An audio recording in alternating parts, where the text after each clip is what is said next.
Marcus Chen's hands trembled as he gripped the mop handle, watching the scene unfold in the gleaming executive hallway of Chen Technologies headquarters. His heart pounded beneath the worn blue janitor's uniform, a uniform he'd ordered custom-made just 3 weeks ago. "I said move it, old man!" Regional Director Brad Hastings didn't even look at Marcus as he shoved past, nearly knocking the yellow cleaning bucket over. His Italian leather shoes, probably worth more than Marcus's weekly janitor salary, left muddy tracks across the marble floor Marcus had just finished cleaning. "My apologies, sir," Marcus said quietly, lowering his eyes the way he'd practiced. The way a 62-year-old janitor might when addressed by a man who controlled a $200 million division. "You're always in the way," Brad sneered, turning back with a cruel smile. "How hard is it to clean when people aren't actually working? Jesus, the incompetence HR hires these days." Marcus said nothing. He simply bent down and began re-mopping the muddy prints. What Brad Hastings didn't know, what nobody in this building except Marcus's assistant Sarah knew, was that the old janitor he'd just humiliated was Marcus Chen, founder and CEO of Chen Technologies, the company Brad worked for. And this wasn't the first incident Marcus had witnessed in the past 3 weeks. "Hey, Marcus, right?" A young woman's voice cut through his thoughts. Jennifer Park, a junior software developer, stopped beside him with a warm smile. She couldn't have been more than 25. "Yes, miss," Marcus replied. "Listen, I'm really sorry about Brad. He's—" She glanced down the hallway where Brad had disappeared. "He's like that with everyone, but you don't deserve to be treated that way." She reached into her bag. "Here, I brought extra lunch today. My mom always packs too much. Please take this." Marcus looked at the carefully wrapped sandwich and fruit. "Miss Park, I couldn't—" "I insist. And call me Jenny." She pressed the lunch into his hands, her eyes genuine. "We're all just people trying to get by, right? Doesn't matter what our title is." As she walked away, Marcus felt a lump form in his throat. In 3 weeks of invisible observation, Jennifer Park had just become the first person in the entire executive division to treat him like a human being. He pulled out the small notebook hidden in his cleaning cart and added another entry. This one had a star next to it. Before we continue this story, do me a favor. Comment your city right now. I want to know where in the world this story is reaching. And kindly hit that subscribe button because you won't want to miss how this unfolds. Now, let's continue. 3 weeks earlier, Sarah Kim had looked at Marcus Chen like he'd lost his mind. "You want to do what?" His executive assistant of 15 years stood frozen in the doorway of his penthouse office, her tablet nearly slipping from her hands. Marcus didn't turn from the floor-to-ceiling windows overlooking Seattle's skyline. "I want to go undercover as a janitor in my own company." "Marcus, you're a billionaire. You're on the cover of Forbes. People know your face." "Do they?" He finally turned, and Sarah saw something in his eyes she hadn't seen in years, a fire that reminded her of the passionate young entrepreneur who'd started this company in his garage 3 decades ago. "When was the last time any of our executives actually looked at a janitor? I mean, really looked at them?" Sarah opened her mouth to argue, then stopped. She thought about her daily routine, passing the cleaning staff in the hallways, the cafeteria workers, the security guards. Did she really see them? Or were they just part of the landscape? "Exactly," Marcus said, reading her silence. He moved to his desk, picking up a thick folder. "These are exit interviews from the past 6 months. Toxic management, lack of respect, good people driven out by office politics. Sarah, we have a culture problem, and I need to see it with my own eyes." He dropped the folder on the desk with a heavy thud. "Every time I visit a division, everyone's on their best behavior. The reports I get are sanitized, the metrics look good. But people are leaving, and they're telling HR things that break my heart. I built this company on the principle that every person matters. If we've lost that, I need to know the truth." Sarah sat down slowly, her mind racing. How would you even pull this off? Marcus smiled. The same calculating smile she'd seen before his biggest business moves. I'll grow out my beard, wear plain clothes, use my middle name. Samuel Chen. I'll be just another face in a uniform. People see what they expect to see, Sarah. They expect janitors to be invisible, so that's what I'll be. For how long? 3 weeks? Maybe 4.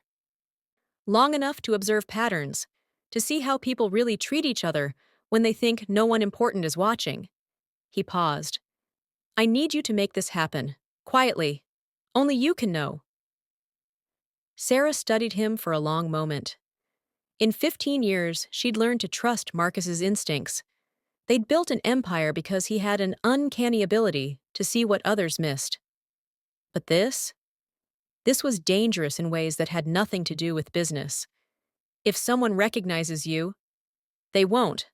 I'll work night shifts mostly, different floors each week, keep my head down. He met her eyes. I know it sounds crazy. Maybe it is. But Sarah, I'm losing touch with the company I built. I can feel it slipping away, becoming something I don't recognize. This is the only way to see the truth. Sarah closed her eyes, already mentally cataloging everything she'd need to arrange. Fake employee records, altered security clearances, a cover story. It was insane. It was also exactly the kind of bold move that had made Chen Technologies what it was. Okay, she said finally, but we do this my way. Full communication protocols. You check in every day, and at the first sign of trouble, we pull the plug. Agreed. Marcus extended his hand. Sarah shook it, feeling like she was sealing a deal with fate itself. When do you want to start? Marcus looked out at the city he'd conquered, the empire he'd built. Next Monday. Give me the weekend to transform into someone forgettable. Marcus Chen, Sarah said softly. You've never been forgettable a day in your life. Then it's time to learn how. The man who walked into Chen Technologies' service entrance the following Monday morning bore little resemblance to the CEO, whose portrait hung in the main lobby. Marcus had spent the weekend methodically erasing his identity. The carefully styled silver hair that usually swept back from his face now hung shaggier, grayer. A full beard covered the distinctive jawline that had graced magazine covers. Reading glasses from a drugstore replaced his designer frames. His tailored suit stayed in the closet, replaced by a threadbare jacket and worn work pants. But the most important transformation was internal. Marcus had practiced in front of his bathroom mirror for hours, learning to make himself smaller, to hunch his shoulders slightly, to avoid eye contact, to shuffle rather than stride with purpose. Samuel Chen? The HR coordinator barely glanced at him, clicking through her computer. Night shift maintenance, right? Yes, ma'am, Marcus replied, keeping his voice softer, slightly rougher than his usual confident tone. Well, you're older than our usual hires, but your background check came through clean. She handed him a uniform, still in plastic wrap, and a time card. You'll report to Bill Johnson, head of facilities. He's expecting you. Any questions? No, ma'am. Thank you for the opportunity. She was already looking at her next task before he finished speaking. Marcus had become invisible in under 2 minutes. Bill Johnson turned out to be a weathered man in his 50s, with kind eyes and calloused hands. Samuel, right? Welcome aboard. Done this kind of work before? Here and there, Marcus replied. I'm a hard worker, though. Won't let you down. That's what I like to hear. Bill clapped him on the shoulder. Look, I'll be straight with you. This ain't glamorous work. You'll be cleaning executive offices mostly. Bathrooms, floors, trash. Some folks up there, they'll treat you like furniture. Don't take it personal. Just do your job, keep your head down, and we'll get along fine. Marcus nodded, filing away Bill's casual acceptance of disrespect as part of the job. How many years had Bill worked here, being treated like furniture? I'll put you on the 7th floor tonight. Executive offices. Big presentations tomorrow, so they want everything spotless. Bill handed him a cart stocked with cleaning supplies. Mike will show you the ropes. He's been here 12 years. Knows every corner of this building. Mike turned out to be a slight man with tired eyes and quick hands. As they worked side by side that first night, Marcus learned that Mike had a daughter in college, worked 2 jobs to afford her tuition, and had never once received a promotion despite his dedication. "You get used to it," Mike said, emptying a trash can in an executive office. "Being invisible, I mean. Sometimes it's better that way. You see things, hear things, learn to keep your mouth shut and your head down." "What kind of things?" Marcus asked carefully. Mike glanced around, even though they were alone. "Let's just say the folks who run this place. They're different when they don't think anyone's watching. Some good, some bad. Mostly somewhere in between." He shrugged. "But hey, the pay's steady. That's what matters." That night, Marcus cleaned 17 offices. He scrubbed toilets used by people who made decisions affecting thousands of lives. He emptied trash cans full of discarded reports that had taken someone days to prepare. He polished floors that executives walked across without a single thought to who maintained them, and he started his notebook. Day 1. Mike, 12 years, 2 jobs, never promoted. Bill accepts disrespect as normal. Nobody looked at me once. I'm truly invisible. As Marcus left the building at 6 a.m., the rising sun painting the Seattle sky in shades of gold and pink, he passed executives arriving for the day. Young men and women in sharp suits, carrying coffee and ambition. Not one of them saw him. He'd done it. He disappeared into his own company. Now the real investigation could begin. By the end of the first week, Marcus had developed a routine that allowed him to observe while remaining invisible. He learned the rhythms of the executive floor, when people arrived, when they left, which offices were used for private conversations, which hallways carried voices. The notebook hidden in his cleaning cart grew fuller each night. Day 3. CFO Thompson's office. Overheard him on phone, berating assistant about wrong coffee order. Voice dripping with contempt. Made her cry. Later saw same assistant, Melissa, comforting a young intern who'd made a mistake on a report. She stayed 2 hours past her shift, unpaid, helping him fix it. Day 4. Brad Hastings left contract on desk. Glanced at it. Probably shouldn't have. He's taking credit for entire Parker project. But cleaning crew gossip says team lead is Michelle Torres. Asked Mike about her. He says she's brilliant, but doesn't play the game. Translation, doesn't backstab. Day 5. Watched junior developer, Jennifer Park, working at 9 p.m. When floor buffer broke, she helped cleaning crew finish their section by hand, so they could go home to families. She thought no one was watching. Didn't do it for credit. Just did it because it was right. But it was Thursday of that first week when Marcus witnessed something that made his blood run cold.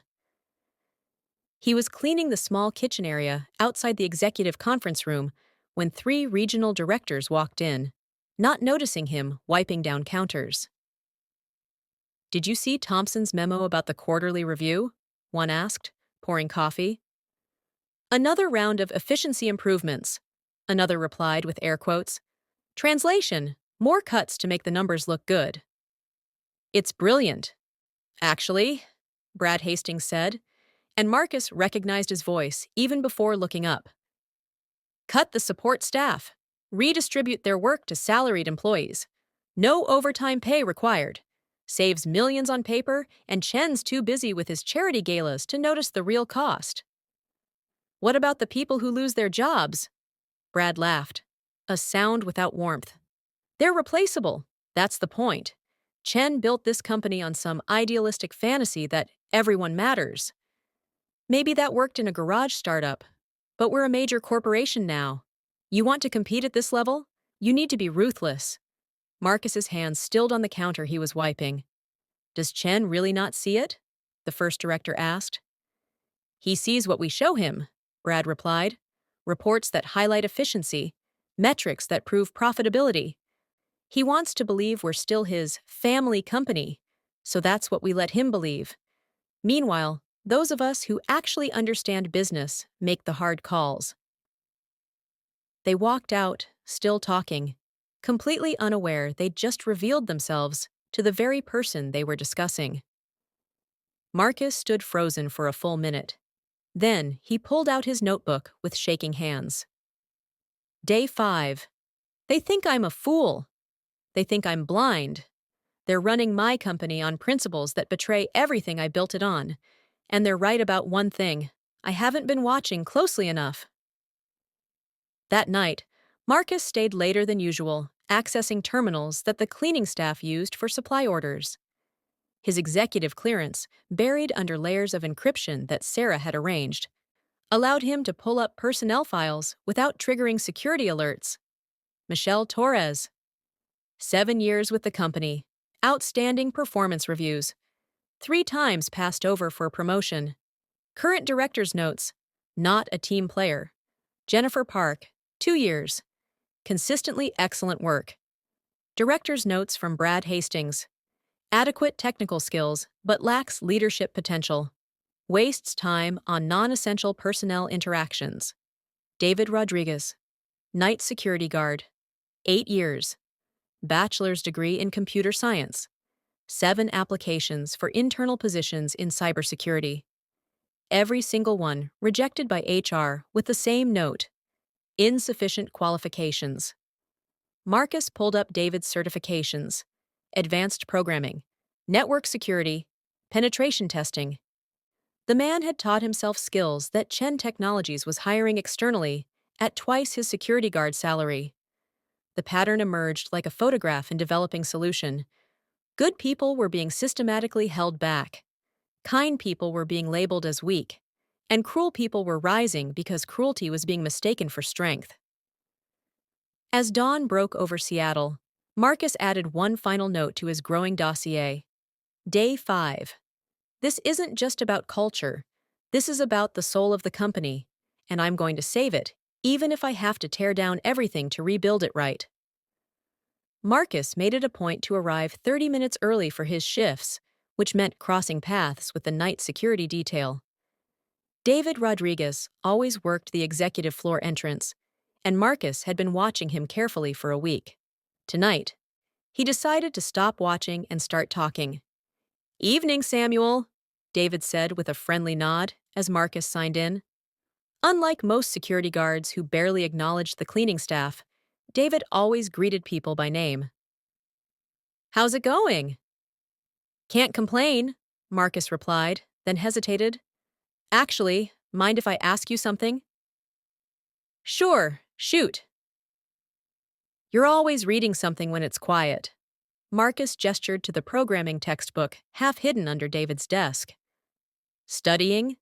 David's face lit up, the expression of someone who rarely got asked about things that mattered to him. "Yeah, working on my Python certification. Already got Java and C++ under my belt, but Python's huge in cybersecurity right now."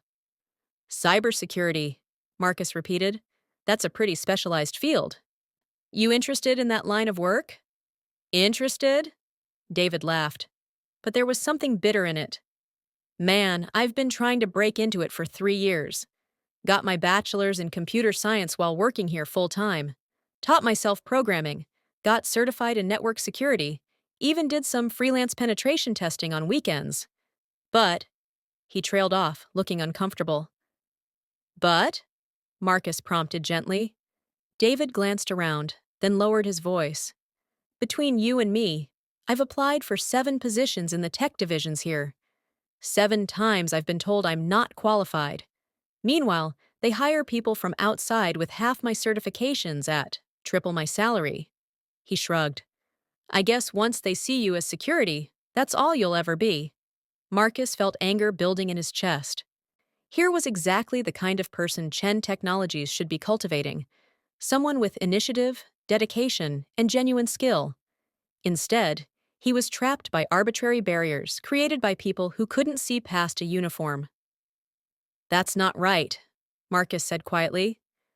"No, it's not," David agreed. "But that's how it is.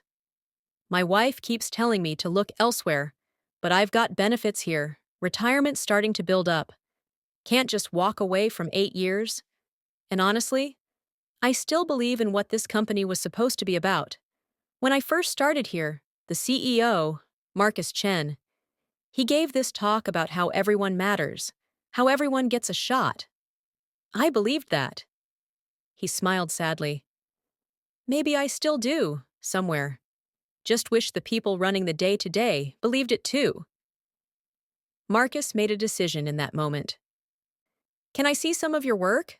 The freelance stuff? David looked surprised. You know, programming? Did some coding back in the day, Marcus said, which wasn't technically a lie. He'd written Chen Technologies' first product himself. I'd be interested to see what you've done.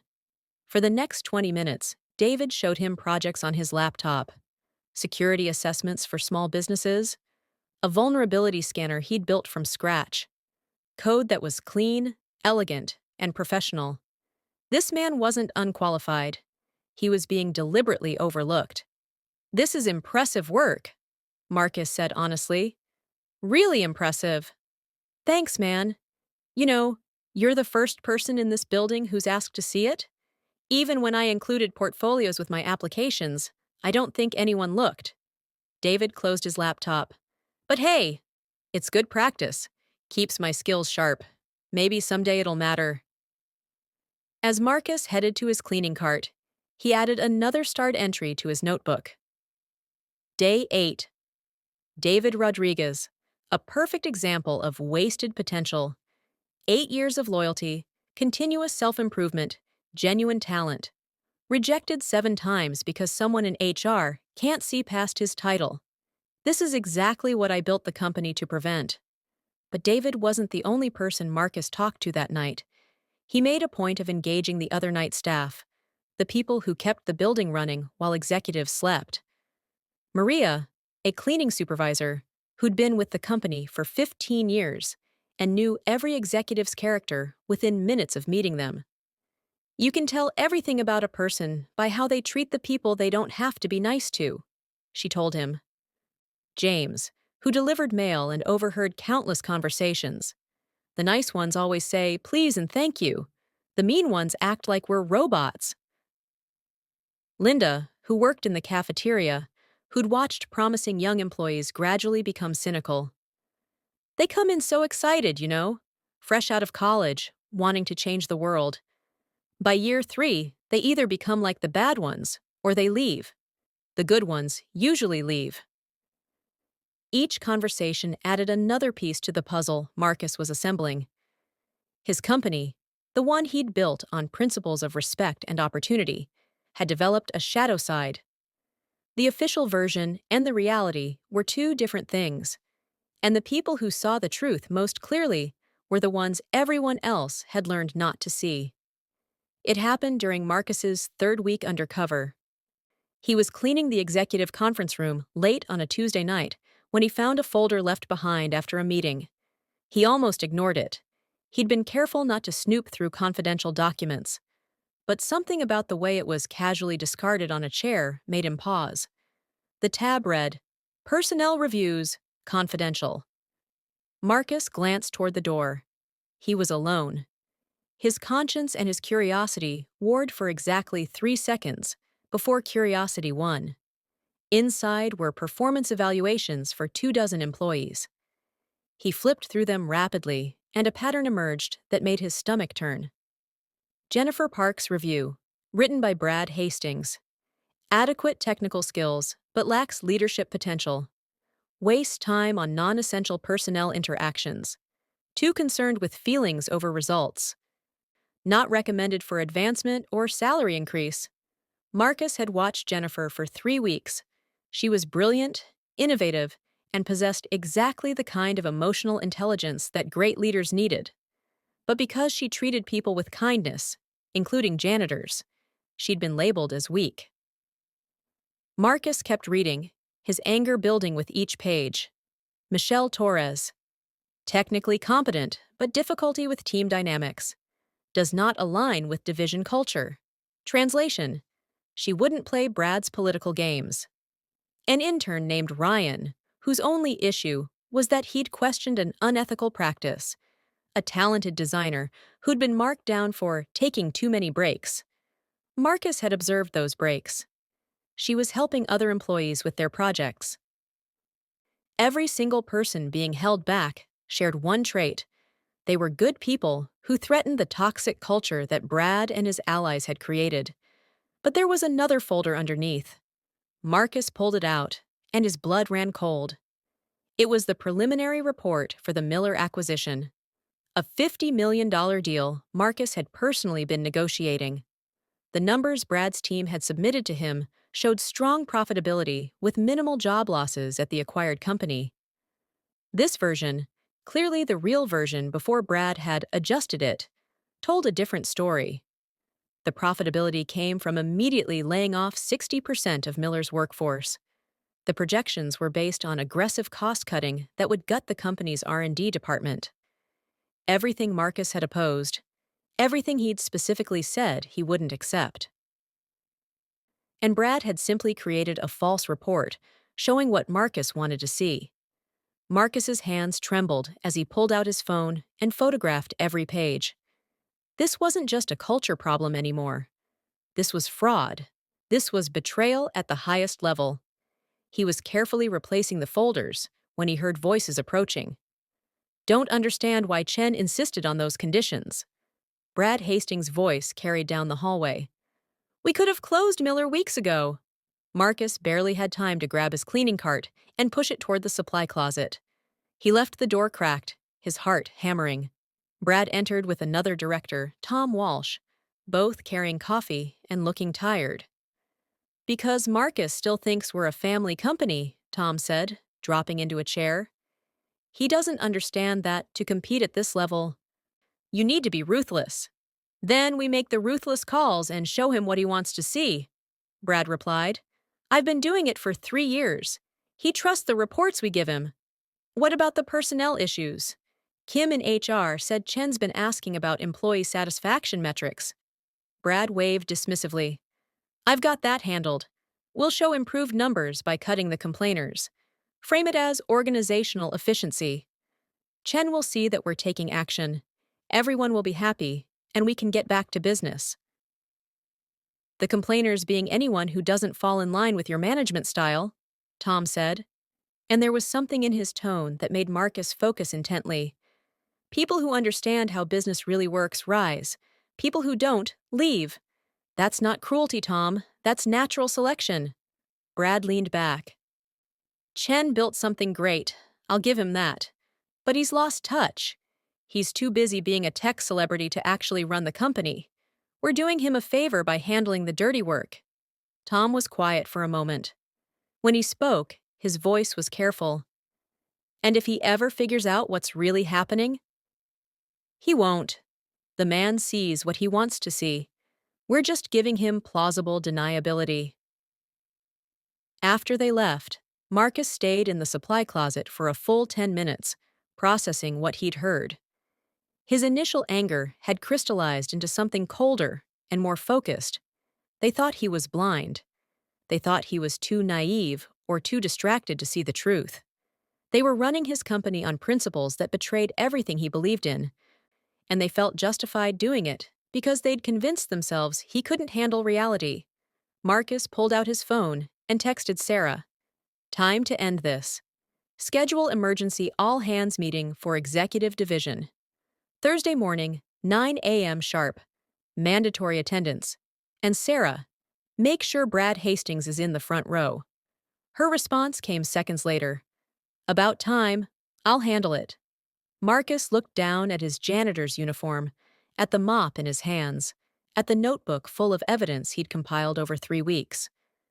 Tomorrow he would be Samuel Chen, invisible janitor, for the last time. Thursday he would be Marcus Chen again, and everything was about to change. Marcus arrived Wednesday night, knowing it would be his last shift as Samuel Chen. Tomorrow morning, he'd walk into that executive conference room and drop a bomb that would reshape Chen Technologies forever. But tonight, he had unfinished business. He found David Rodriguez at his usual post, deep in a programming manual. Evening, Samuel. Last night this week for you, right? You mentioned you had a family thing. Something like that, Marcus replied. Actually, David, I wanted to give you something. He handed over a business card, plain white with just an email address. A friend of mine works in tech recruitment. Send him your portfolio. Use my name as a reference. David looked at the card, confused. Samuel, I appreciate it, but… Just do it, Marcus said firmly. Promise me. Tonight, when your shift is over. You deserve a shot with someone who'll actually look at your work. Something in Marcus's tone made David nod slowly. Okay. Yeah, I will. Thanks, man, really. Marcus made similar stops throughout the night. He found Maria cleaning the executive lounge and pressed an envelope into her hand. Don't open it until tomorrow afternoon. But Maria, you've been saying your son needs help with college tuition. This should cover his first year. Samuel, I can't. You can, and you will. You've given 15 years to this company. Consider it a return on investment. He found Jennifer Park still at her desk at midnight, working on code. She looked up, startled, when he knocked on her open door. Oh, hi. Marcus, right? The cleaning guy? She smiled warmly. Working late tonight? Could say the same about you, Marcus replied. Big project? Always. She stretched, wincing. But I love it, you know, even when it's frustrating. I actually care about what we're building here. That's rare, Marcus said quietly. Don't lose that. And Jennifer? Tomorrow's going to be an interesting day. Whatever happens, remember that caring about people isn't a weakness. It's the rarest kind of strength. She looked at him oddly. That's a really specific piece of advice. Just an old man's observation. Marcus smiled. You're going to do great things. Don't let anyone convince you otherwise. As he walked away, Jennifer called out, Hey, Marcus. Thanks for the lunch you shared with me last week. That sandwich your wife made was really good. Marcus paused. He'd told her the sandwich she'd given him was from his wife, returning the kindness in a small way. She'll be glad to hear it. His last stop was Bill Johnson's small office tucked in the basement facilities area. Bill looked up from his paperwork, surprised. Samuel, everything okay? Yeah, Bill. I just wanted to say thanks for taking a chance on an older guy, for treating people with respect. You run a good team down here. Bill studied him for a long moment. You're not coming back after this week, are you? No, Marcus admitted. I've got other things I need to take care of. Well, you were a good worker. Quiet, kept your head down. But I noticed you talked to people. Really talked to them, you know. Made them feel seen. Bill stood and extended his hand. Whatever you're moving on to, I hope it works out. Marcus shook his hand, thinking about how Bill, a facilities manager everyone else ignored, had shown more leadership than half the executives upstairs. I think it will. And Bill, you might be getting some calls from upper management soon. Just be honest about what you see down here, about how people are really treated. Bill's eyes narrowed slightly. You're an interesting guy, Samuel. Something tells me there's more to you than meets the eye. Marcus just smiled. At 5 a.m., he finished his last cleaning round. The executive conference room gleamed. The floors shone. Everything was perfect for tomorrow's meeting. Before he left, Marcus stood in Brad Hastings' office one final time. The space reeked of expensive cologne and ego. Photos of Brad with various executives and politicians covered the walls. Awards and plaques celebrated his leadership excellence. Marcus pulled out his notebook and added one final entry. Day 21. Final night as Samuel Chen. Tomorrow, I remind everyone, including myself, what this company was built to be. Some will hate the changes, some will resist. But I've seen the truth now. I've seen the Davids and Jennifers and Marias who make this place actually work. And I've seen the Brads who've corrupted what we built. Time to clean house, and this time, I'm not using a mop. He placed the notebook in the center of Brad's desk, open to tonight's entry. Then Marcus Chen, janitor, walked out of Chen Technologies for the last time. Tomorrow, Marcus Chen, CEO, would walk back in and change everything. Sarah was waiting in Marcus's penthouse office at 7 a.m., coffee ready, looking like she hadn't slept. "Everyone's confirmed for the meeting," she said as Marcus walked in, freshly showered and shaved, wearing his first suit in 3 weeks. "Brad's asking questions. So is Tom Walsh. I told them it was a mandatory culture initiative presentation." "Perfect." Marcus accepted the coffee, looking out at the Seattle skyline. From this height, the city looked clean, organized, perfect. Nothing like the messy truth he'd discovered at ground level. "The legal team ready?" "Standing by. I also have HR Director Kim Sanders on notice, though she doesn't know why yet." "Marcus," Sarah paused. "Are you sure about this? Going nuclear?" "I'm sure." He turned to face her. "I've spent 3 weeks watching good people be crushed and bad people be rewarded. I've seen the company I built become something I don't recognize. If we don't act now, decisively, we'll lose everyone worth keeping. Brad has allies on the board. This could get ugly." "Let it get ugly. I have evidence, Sarah. Documentation. Recordings. And I have something more important. I have the truth." Marcus set down his coffee. Time to go remind everyone who actually runs this company. At 8:55 a.m., the executive conference room was packed with confused directors and managers. Marcus had mandated attendance for everyone from director level up in the Northwest Division, 43 people total. Brad Hastings stood near the front, arms crossed, radiating annoyance. Tom Walsh looked nervous. Jennifer Park sat in the back, the only non-executive invited, clearly confused about why she was there. At exactly 9 a.m., Marcus walked in. The room fell silent. "Good morning," Marcus said calmly, moving to the head of the table. "Thank you all for coming on short notice. I want to talk to you about something I've observed over the past few weeks." He clicked a remote, and the massive screen behind him illuminated. It showed a photograph from the building's security camera. Marcus, in his janitor's uniform, emptying a trash can in Brad's office. The confused whispers started immediately. "For the past 3 weeks," Marcus continued, his voice cutting through the noise, "I have been working undercover as a janitor in this division. My goal was simple: to observe how this company actually operates when people believe no one important is watching." Brad Hastings had gone pale. Tom Walsh wouldn't meet Marcus's eyes. Around the room, reactions ranged from shock to horror to barely concealed panic. "Some of you are wondering if this was legal," Marcus said. "It was. This is my company, and I have every right to observe it from any angle I choose. Some of you are wondering if I'm joking.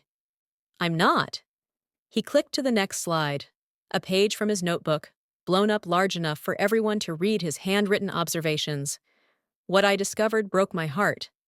I watched talented employees like Michelle Torres being held back because they wouldn't engage in office politics. I saw people like Jennifer Park." He gestured to where she sat, stunned, "being labeled as lacking leadership potential because they treated other human beings with kindness and respect." Another click. David Rodriguez's application history appeared. 7 rejections, all for positions he was overqualified for. "I met security guards who'd taught themselves advanced programming, who'd earned degrees while working full-time, who applied repeatedly for positions they were more than qualified for. They were rejected every single time because someone decided that a security guard could never be anything more." Marcus's voice hardened. "But that wasn't the worst of it." The screen changed to show the 2 versions of the Miller acquisition report side by side. The room went deadly quiet. "This," Marcus pointed to the left, "is the report that was submitted to me. Clean numbers, minimal job losses, sustainable growth. This," he pointed to the right, "is the actual report before it was adjusted. 60% workforce reduction, gutted R&D, everything I explicitly said I would not accept." He turned to face Brad directly. Someone in this room thought they could lie to me about a $50 million acquisition. Someone thought I was too naive, too distracted, or too stupid to notice. Brad found his voice, though it came out strangled. Marcus, if you'd just let me explain. Explain what? That you've been falsifying reports? That you've been systematically driving good people out while promoting those who share your particular brand of ruthlessness? Marcus's voice was cold as ice. I heard you, Brad. Tuesday night, in this very room. You said I was too busy being a tech celebrity to actually run the company. That you and your allies were doing me a favor by handling the dirty work. The color drained from Brad's face completely. You know what the real problem is? Marcus moved closer to the table, making eye contact with each person. You forgot what this company was built on. You thought that because I believe in treating people with dignity, I must be weak. You confused kindness with blindness.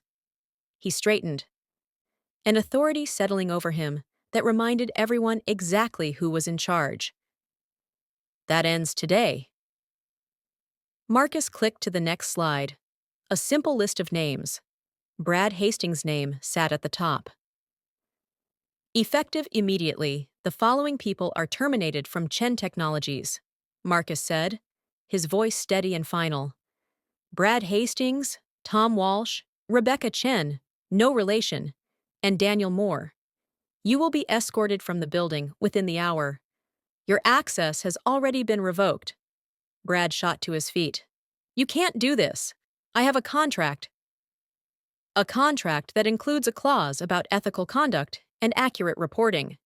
Marcus interrupted. You violated that contract the moment you falsified the Miller acquisition report. Our legal team will be in touch regarding potential fraud charges. If you leave quietly, we might be willing to settle for termination without criminal prosecution. If you fight this, I will ensure every detail of what you've done becomes public record. Brad's mouth opened and closed, but no sound came out.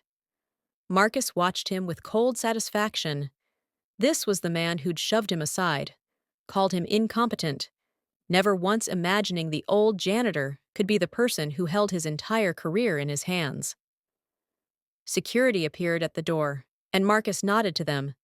Please escort these 4 out of the building. As Brad was led away, he locked eyes with Marcus one final time.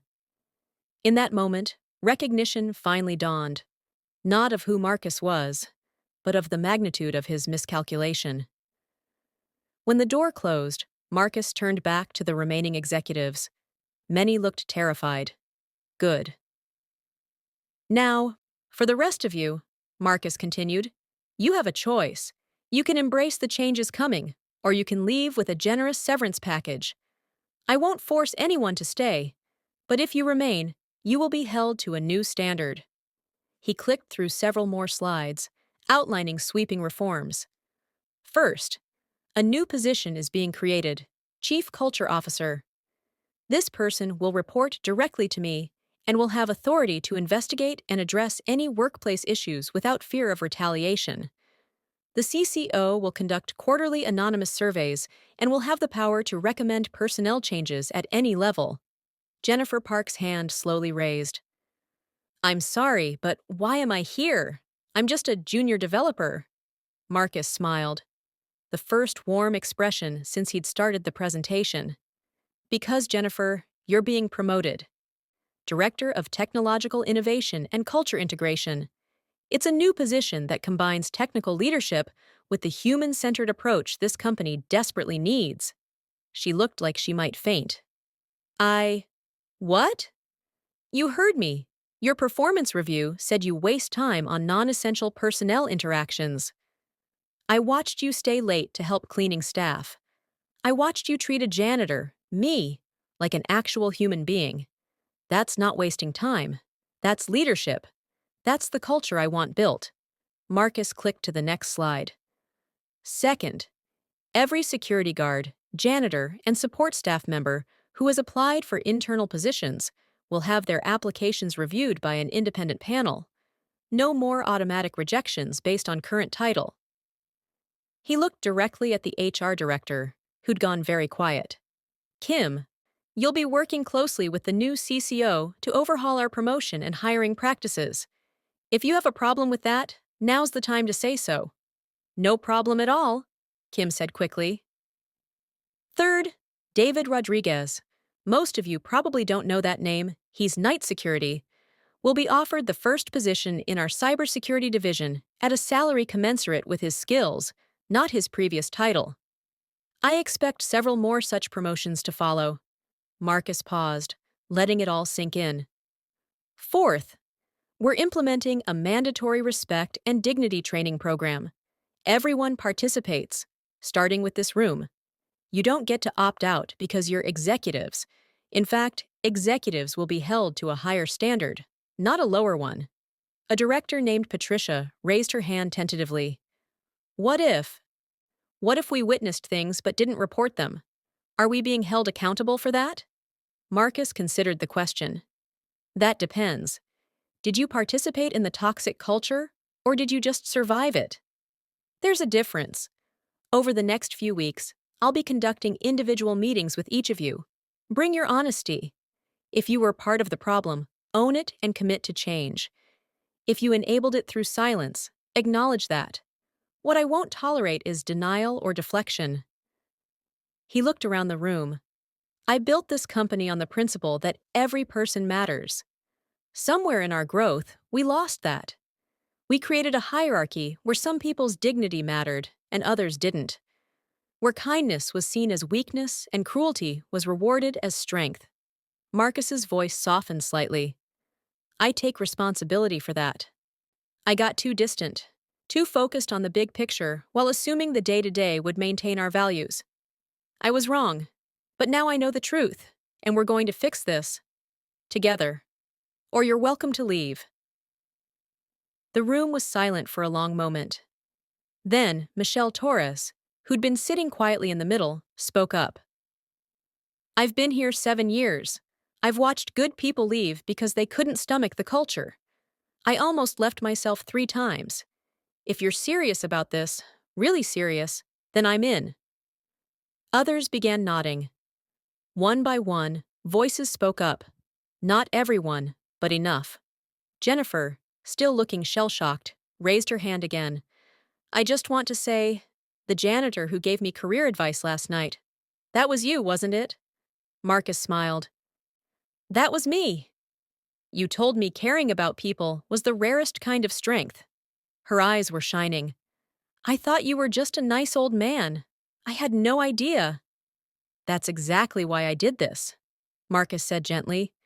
Because people reveal their true character when they think no one important is watching. You revealed yours, Jennifer. That's why you're sitting in this room about to lead a cultural transformation. He looked around at the stunned faces one more time. All right, that's enough for this morning. You have the rest of the day to process. We'll reconvene Friday to discuss implementation details. Jennifer, please stay. Everyone else is dismissed. As the executives filed out in shocked silence, Marcus finally let himself exhale. The hard part was just beginning. By noon, word had spread through the entire company. Brad Hastings had been escorted out in front of dozens of employees. The rumor mill was working overtime, trying to piece together what had happened. Marcus's phone buzzed constantly, board members demanding explanations, other division heads asking for clarification. Media outlets somehow already getting wind of major shakeup at Chen Technologies. But Marcus had a more important call to make first. David Rodriguez, the voice answered. David, this is Marcus Chen. Silence. Then, the CEO, Marcus Chen? Yes, I need you to come to my office this afternoon. 2:00. Don't worry, you're not in trouble. In fact, I have a job offer to discuss. I don't understand. I'm a security guard. How would you even know? David stopped.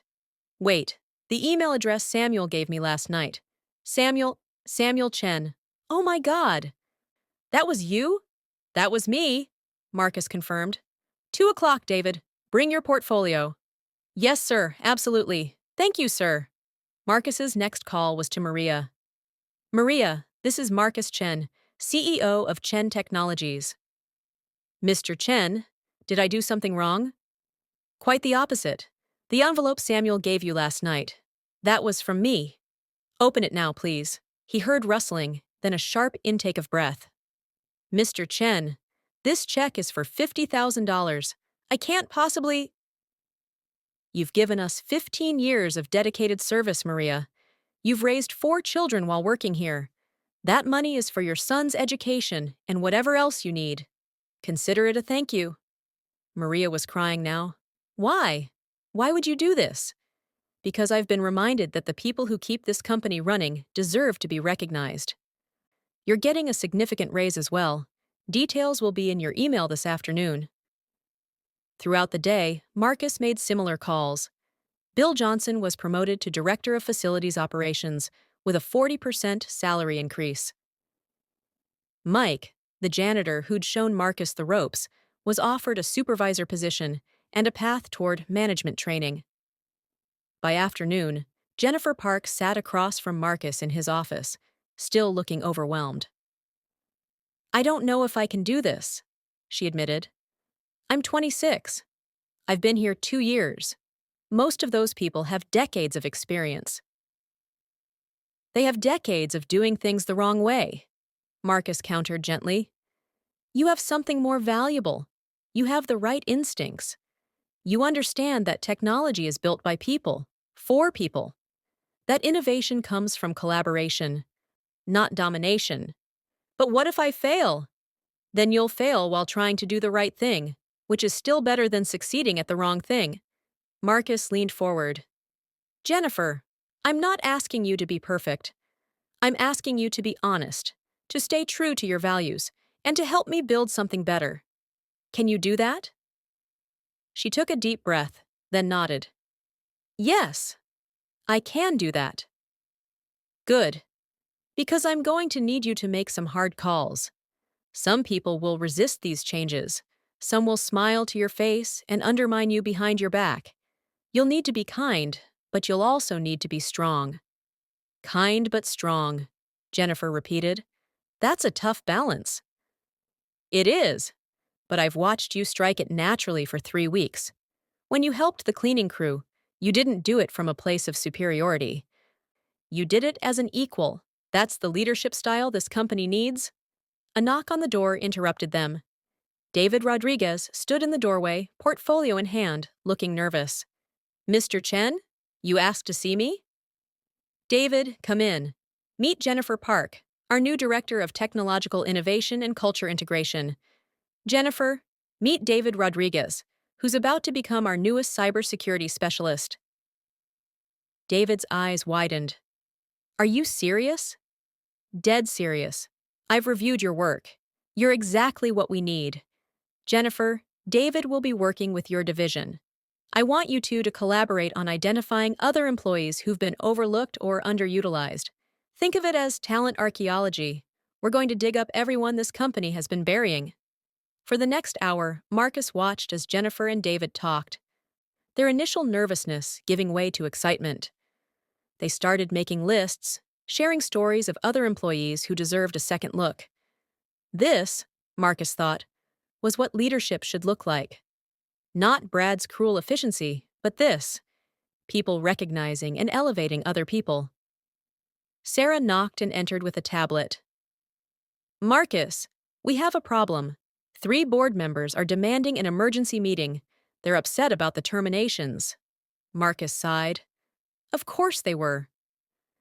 Set it up for tomorrow morning. And Sarah, prepare the full documentation package. Everything I observed, everything I recorded. If they want to question my decisions, they'll need to see exactly what I found.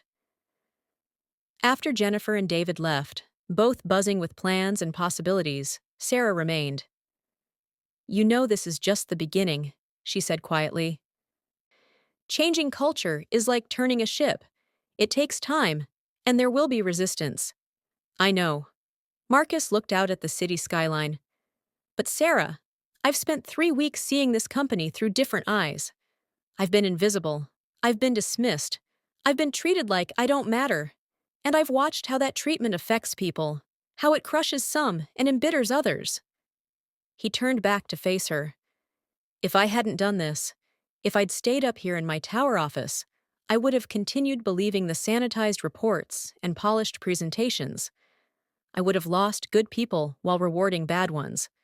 The company would have survived, maybe even thrived financially, but it would have become something hollow, something I wouldn't be proud of. And now?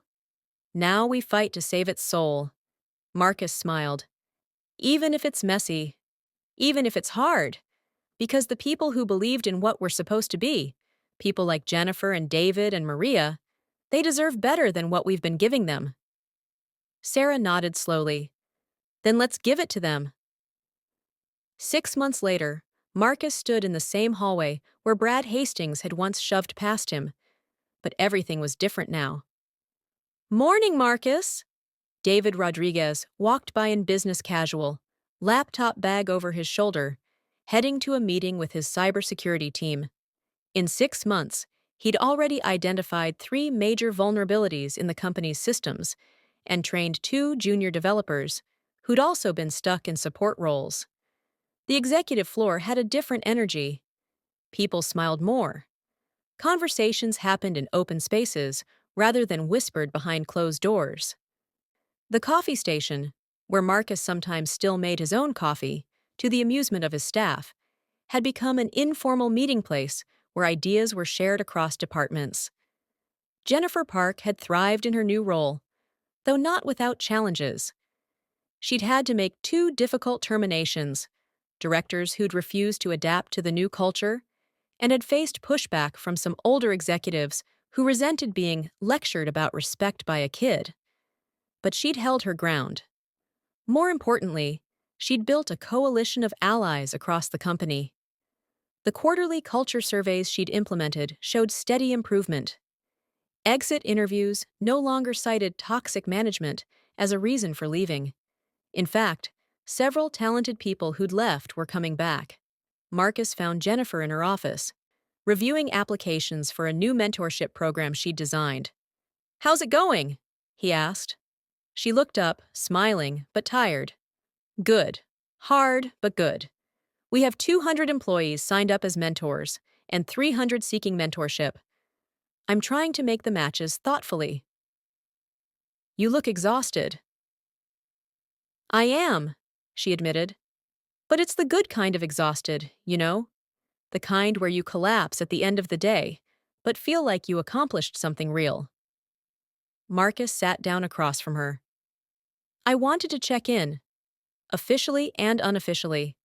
How are you really doing?" Jennifer was quiet for a moment. "Honestly, sometimes I still can't believe this is my job. 6 months ago, I was a junior developer, being told I lacked leadership potential. Now I'm making decisions that affect thousands of people. It's terrifying. But I love it." She smiled. "Even the hard parts. Especially the hard parts, actually, because I know we're building something that matters." "Any regrets?" "About accepting the position?" "No, though I do sometimes miss the simplicity of just writing code." She paused. "Can I ask you something? About your time as a janitor?" "Of course." "What was the hardest part? I mean, you're a billionaire. You built this company, having to pretend to be invisible, to be dismissed. How did you handle that?" Marcus thought back to Brad's shove, to the countless times people had looked right through him, to the casual cruelty he'd witnessed. The hardest part was realizing how much I'd missed while sitting in my office. I thought I was hands-on. I thought I understood what was happening in my company. But I was blind to the reality that people like Maria and David and Mike were living every day. "Do you think you needed to do it that way? Going undercover?" "Yes," Marcus said without hesitation. "If I'd announced I was doing culture observations, everyone would have been on their best behavior. I needed to see the truth, the version of Chen Technologies that existed when people thought no one important was watching." Jennifer nodded slowly. "I've been thinking about that a lot, about how people change when they think they're being observed. In my new role, I'm trying to figure out how to see the truth without having to go undercover like you did." "And?" I think it's about consistency. If people know that good behavior isn't just a performance, that it's genuinely valued and rewarded over time, they stop performing and start actually being better. But it takes time to build that trust. Marcus smiled. You're going to be a remarkable leader, Jennifer. You already are.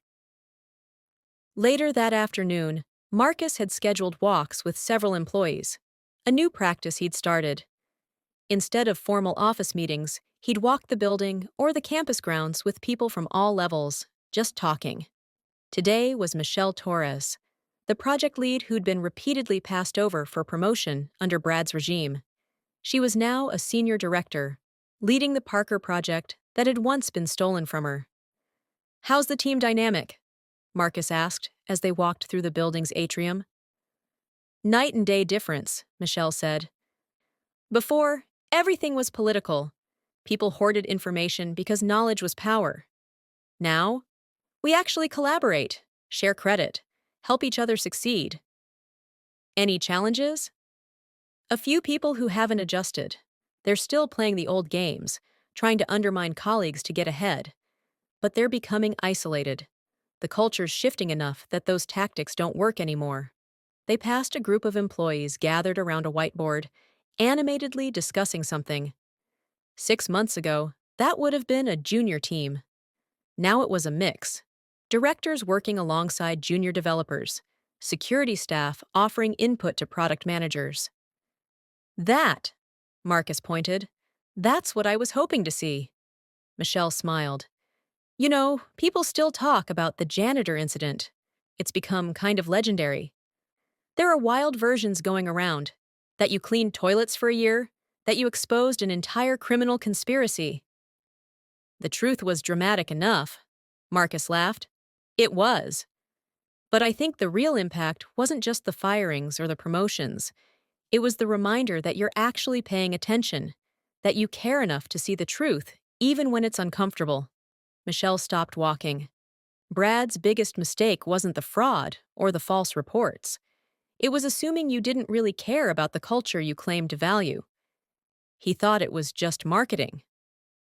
It's not marketing, Marcus said firmly. It's the foundation. Without it, none of the rest matters. As the sun set over Seattle, Marcus found himself in the building's lobby, watching employees leave for the day. The difference was subtle but real. More people lingered to chat, more laughter echoed through the space, more genuine smiles. Sarah found him there. Reminiscing?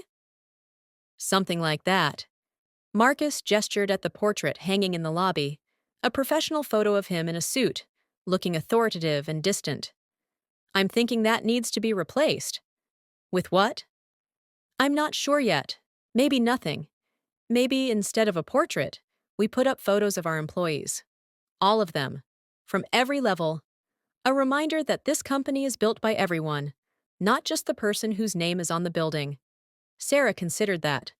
The board would hate it. The board can deal with it.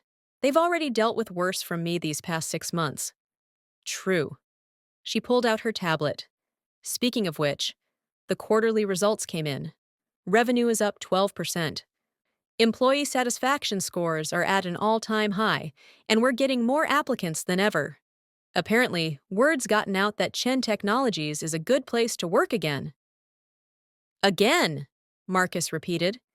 As if we ever really stopped being good. We just forgot how to see it. He thought back to that moment 3 weeks into his janitor shift, standing in Brad's office, reading falsified reports, realizing how blind he'd been. The anger he'd felt then had transformed into something more constructive. Determination. You know what the real lesson was? Marcus said. It wasn't that bad people had infiltrated my company. Bad people exist everywhere. The lesson was that systems matter. Culture matters. If you build systems that reward cruelty, you'll get cruelty. If you build systems that reward kindness, you'll get kindness. It's not complicated. But it is hard, Sarah added. Yes, Marcus agreed. It's hard. It requires constant attention, constant reinforcement. The moment you take your eye off it, it starts to drift. That's why I'm not going to stop. Why I'm going to keep walking these halls, talking to people, staying connected to the reality of what we're building, even if that means occasionally cosplaying as a janitor again? Marcus laughed. Maybe not that exactly. But yes, whatever it takes to see the truth. Because the truth is where everything begins. You can't fix what you can't see. As they walked back toward the elevators, Marcus paused by the janitorial supply closet, the same one he'd hidden in when overhearing Brad's conversation. He opened it, looking at the cleaning supplies, the mops, the buckets. I learned more in this closet than in a dozen board meetings, he said quietly. And what did you learn? Marcus closed the door gently. That every person in this building, every single one, has a story, has value, has something to contribute, and that the measure of a company isn't its market cap or its technology. It's how it treats the people everyone else has learned not to see. That's very poetic, Sarah said. Also, a nightmare to fit on a quarterly shareholder report. Then we'll make it fit, Marcus replied with a grin. I'm the CEO. I can be as poetic as I want.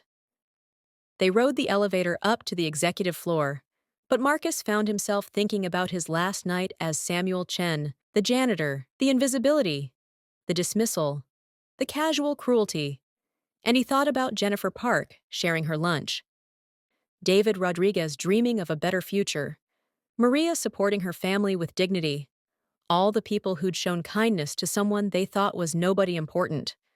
Those people had saved his company, not through grand gestures or brilliant strategies, but through simple human decency. And now, finally, they were being recognized for it. The elevator doors opened, and Marcus stepped out into the executive hallway, the same hallway where this all began, where Brad had shoved past a janitor without a second thought. That janitor was gone now, but the lesson he'd learned was permanent. In his office, Marcus sat at his desk and pulled out the worn notebook he'd kept during those 3 weeks. He'd considered destroying it. The evidence was no longer needed. The battles were won. But instead, he locked it in his desk drawer. A reminder. A promise. The title page read, Day 1. I'm going to save this company, even if I have to tear down everything to rebuild it right. Marcus added one final entry. 6 months later. The company isn't saved yet. Saving takes constant work, constant attention, constant care. But it's worth it. Because we're not just building a business, we're building a place where kindness is strength, where everyone matters, and where the most important question isn't how much can we extract, but how much can we give. The janitor's secret, I've learned, is this. Everyone reveals their true character when they think no one important is watching. The trick is remembering that everyone is important, and that the best leaders never stop watching, never stop caring, never stop believing that every single person matters. That's not just good business. It's the only business worth doing. He closed the notebook and locked it away. Tomorrow, he had a walk scheduled with 3 more employees. Next week, Jennifer's mentorship program would launch. The following month, they'd open 2 new internal training academies for people like David, talented individuals who just needed an opportunity. The work was never done. The culture would always need tending, like a garden that could quickly become overgrown with weeds.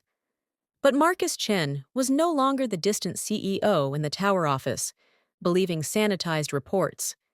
He was the CEO who'd cleaned toilets and been shoved aside, and learned what the view looked like from the bottom, and he would never forget that view, never again. If you enjoyed this story, please subscribe to this channel and share the story with someone who needs a reminder that true leadership means seeing and valuing every single person. What would you discover if you walked in someone else's shoes for just one day?